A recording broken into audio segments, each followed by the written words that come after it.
Hello students. So far we have discussed what is the role of government in business, what are the advantages or benefits of government intervention in business, limitations and drawbacks of government intervention in business. In today's video we shall conclude about state intervention in business. Now, the major issue is not so much about the presence or absence of state intervention, but it is all about what should be the extent and quality of intervention. State or government intervention is necessary for the business, but this interference must satisfy economic objectives of business and must meet the social goals of society.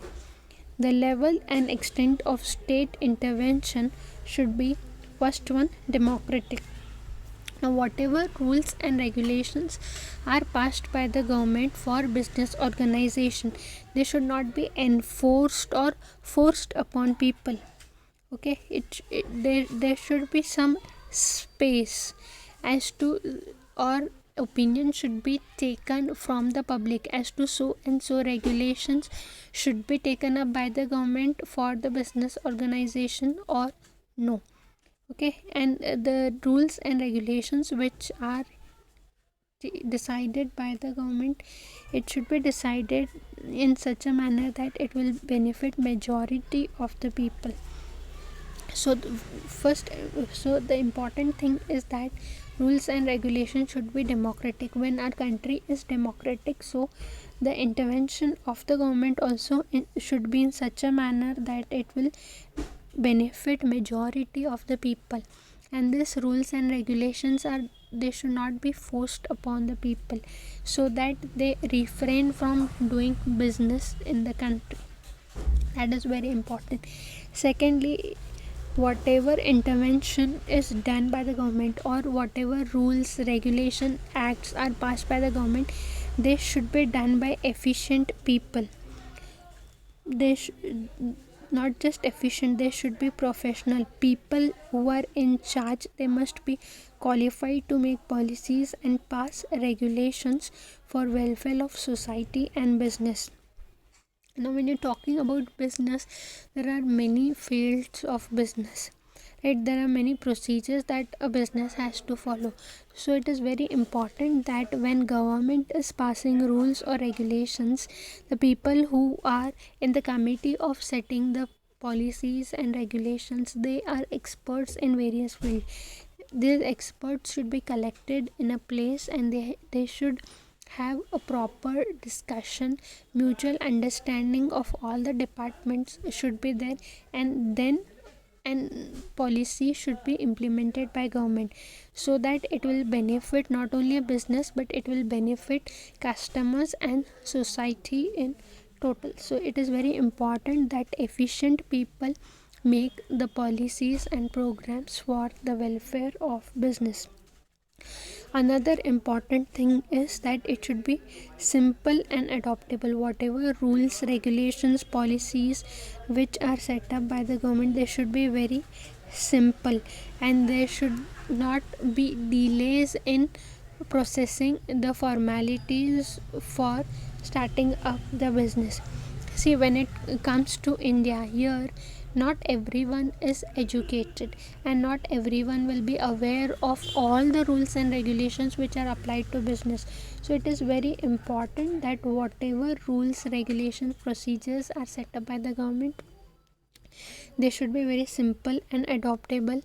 And if possible, we should have a single window system or a single office system, wherein once if you visit a particular office, all your formalities are fulfilled in one place without much delays, corruption. Okay, that is very important. If there are a lot of formalities, lot of procedures to be followed, some people might not take interest in business activities.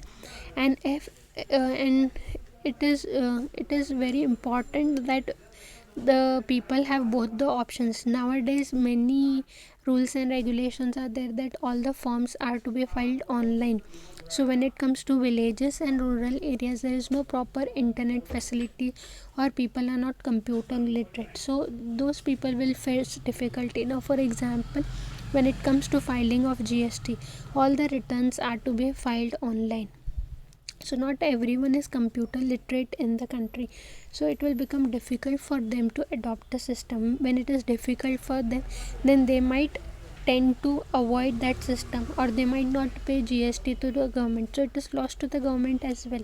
So it is very important that the plans and policies that are made by the government, they should be made by keeping such people in mind. Okay, so that it is beneficial for the people as well as for the government. Last but not the least, whatever policies are made, they should have larger interest, or whatever plans and policies are made, they should not be made keeping in mind short term purpose. Always a long term approach has to be there, and these plans and policies have to be taken in favor of all the people, considering the type of population of the country, their nature, age, gender, income, education level. All these things are to be taken into account before creating plans and policies for the development.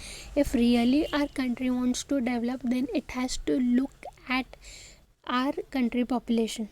It is not that if USA, Russia or China is following a particular policy, same policy is implemented as it is in the country. No, because the situation, the type of population, education level, awareness level is different in other countries, and the level is different in our country. So our country demographic features, geographical features, everything has to be considered properly, and then proper plans and policies are to be framed keeping in mind the larger interest. And government should not get influenced by people who are in big posts, big industrialists, trade unions, industrialists, farmers, traders, etc. Government should make decisions by considering each and every person, or from the point of view of common man. It should not get influenced by other people. That is also very important.